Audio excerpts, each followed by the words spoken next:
Radhe Radhe everyone, आप देख रहे हैं सीरियल सियापा, जहां पे हम देते हैं आपको आप ही के फेवरेट शोज की इंटरेस्टिंग अपडेट। आज रात के टीवी सीरियल राधा कृष्ण की कहानी की शुरुआत होती है श्री कृष्ण और राधा रानी के साथ। यानी कि जो कपटासुर है, जो श्री कृष्ण बनकर राधा रानी को अपने प्रेम जाल में फंसाने का प्रयास कर रहा है, उसे अब तक नहीं पता चला है कि राधा रानी ये जान गई है कि वो उनका कृष्ण है ही नहीं। यहाँ पर राधा रानी कपटासुर से कहती हुई नजर आएंगे कि कृष्ण, चलो आज मैं और तुम मिलकर हम खीर बनाएंगे, वैसी खीर जो तुम हमेशा मेरे लिए बनाते हो। यहाँ पर कपटासुर बहुत ही ज़्यादा हैरान हो जाता है और बड़ी ही हैरानगी से पूछता है कि क्या खीर? मन ही मन कहता है कपटासुर कि क्या कृष्ण अब राधा के लिए खीर भी बनाता है।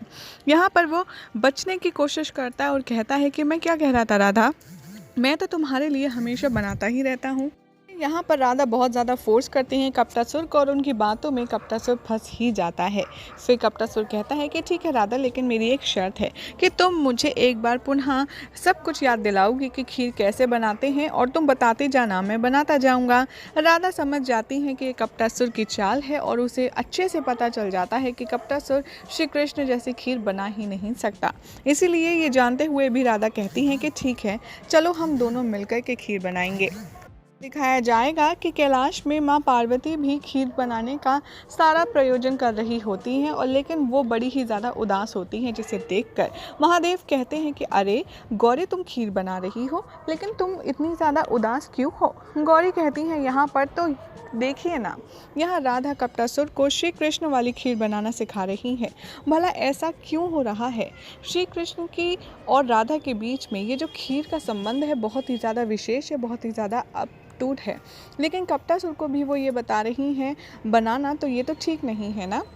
यहाँ पर महादेव कहते हैं कि देखो, जो कुछ हो रहा है उसमें श्री कृष्ण की ही माया है, उन्हीं की लीला है, उनकी मर्जी के बिना कोई कुछ नहीं कर सकता। उधर दिखाया जाएगा कि जो कपटासुर है वो राधा को खीर बनाते हुए इतने ज़्यादा प्यार से देखता है तो उन्हें देखता रह जाता है। महादेव कहते हैं यहाँ पर गौरी से कि देखो, ये कोई लीला का ही हिस्सा होगा, क्योंकि जब एक सकारात्मक और नकारात्मकता मिलती है तो विस्फोट होता है, और इस घटना का हिस्सा हमें भी बनना होगा। इसलिए जो जैसा चल रहा है चलने दो गौरी, सब कुछ मेरे प्रभु, मेरे आराध्य की ही माया है। यहाँ पर दिखाया जाएगा कि जो खीर है वो बनती है, और यहाँ पर कपटासुर एक्साइटेडली पूछता है कि क्या खीर बन गई। राधा कहती है कि नहीं नहीं, अभी थोड़ा सा समय शेष है, एक काम करो, तुम जाकर के आराम करो, जब खीर बन जाएगी तो मैं स्वयं तुम्हें सूचना दे दूंगी। यहाँ पर कपटासुर कहता है कि ठीक है, लेकिन सबसे पहले खीर बनने के बाद तो मुझे ही बताना। राधा कहती है ठीक है। यहाँ पर दिखाया जाएगा कि कुछ समय पश्चात खीर बन चुकी होती है, और वो सबसे पहले खीर को पात्र में डालती है और श्री कृष्ण जो ओरिजिनल वाले होते हैं उनके पास लेकर के जाती हैं। यहाँ पर कृष्ण अपनी बांसुरी बजा रहे होते हैं और राधा का वेट कर रहे होते हैं। यहाँ पर कपटासुर भी राधा की खीर का इंतज़ार कर रहा होता है और कहता है कि बस अब राधा कितना इंतज़ार कर पाओगी, अब तो ला दो खीर। और राधा को देखने के लिए वो किचन में जाता है। यहाँ पर राधा जैसे ही सारी खीर लेकर के श्री कृष्ण के पास पहुँचेंगे, कृष्ण देखकर खुश हो जाएंगे, कहेंगे कि वाह, तुमने मेरे लिए खीर बनाई है। राधा कहेंगे कि नहीं, कपटासुर ने खीर बनाई है लेकिन राधा के हाथों ही बनी है, ये समझो, और राधा के हाथों खीर बने और वो पहले कृष्ण ना खाए, ऐसा तो कभी हो ही नहीं सकता। राधा यहाँ पर श्री कृष्ण को अपना झूठा करके भोग खिलाती हैं, और फिर श्री कृष्ण कहते हैं कि राधा, इस पात्र में जितनी भी खीर है, आज ये सारी खीर मैं स्वयं तुम्हारे हाथों से खाऊंगा। राधा यहाँ पर कृष्ण को एक एक करके अपने हाथों से खीर खिलाती हैं और कहती हैं कि देखो तुम्हें कैसा स्वाद आ रहा है। कृष्ण कहते हैं ये तो बहुत ही ज़्यादा स्वादिष्ट है, अत्यंत स्वादिष्ट है। यहाँ पर कपटासुर सबको इधर उधर देखते हुए राधा को ही ढूंढ रहा होता है, और वो किचन में जाकर देखता है तो वो देखता है कि खीर तो बन चुकी है। फिर वो सोचता है कि राधा कहाँ है, खीर तो बन चुकी है। वो सबसे पूछते हुए राधा को इधर उधर ढूंढते हुए गुस्से में लाल हो जाता है, और वो उस जगह पे पहुंच जाता है जहां पर श्री कृष्ण और राधा बैठे होते हैं। वो राधा को देखकर बहुत ही ज़्यादा खुश हो जाता है, और तब राधा कहती हैं कि चलो कृष्ण, अब मुझे जाना होगा, अब मुझे कपटासुर को भी तो खीर देनी है। कृष्ण राधा का हाथ पकड़कर उन्हें रोक लेते हैं और कहते हैं कि नहीं, अब इस पात्र में थोड़ी सी खीर शेष है। अब वो राधा से इंसिस्ट करते हैं कि वो आखिरी कौर भी उन्हें अपने हाथों से खिलाए, और जैसे ही राधा वो आखिरी खीर का हिस्सा पहुँच करके श्री कृष्ण के मुँह के पास ले जाती हैं, कपटासुर देखता है कि सामने तो कृष्ण है जिसे राधा अपने हाथों से खीर खिला रही हैं। ये देखकर वो काफ़ी ज़्यादा गुस्से में लाल हो जाता है। कृष्ण यहाँ पर कहते हैं कि ये खीर भले ही कपटासुर के हाथों द्वारा बनी हो, लेकिन इसमें तुम्हारा प्रेम भाव मिला है राधा, इसीलिए अत्यंत स्वादिष्ट है। मैंने इतनी स्वादिष्ट खीर आज तक नहीं खाई। राधा यहाँ पर कहती हैं कि हाँ, भला देखो ना, कौन असुर खीर बनाना जानता है, लेकिन कपटासुर ने बनाई है। यहाँ पे कपटासुर दोनों की बातें सुनता है, बहुत ज़्यादा क्रोध में आ जाता है। राधा कहती है कि है ना कृष्ण, ये अद्भुत, कोई असुर खीर बनाना नहीं जानता, लेकिन कपटासुर ने कितनी स्वादिष्ट खीर बनाती है।